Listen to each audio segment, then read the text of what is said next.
Last night in Colorado Springs, there was yet another mass shooting at an LGBTQ club. And this is what Libs of TikTok did hours after the news broke.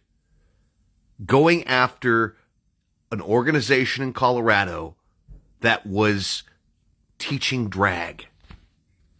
And these kids are having fun. It doesn't harm anyone. This is the hate that Elon Musk and the GOP offer. Homophobia, transphobia. In short, nothing more than hate. And some unmedicated, mentally unbalanced motherfucker who has a gun in the closet listens to these dog whistles, and this shit happens. It has to stop. It has to fucking stop. No more fucking thoughts and prayers.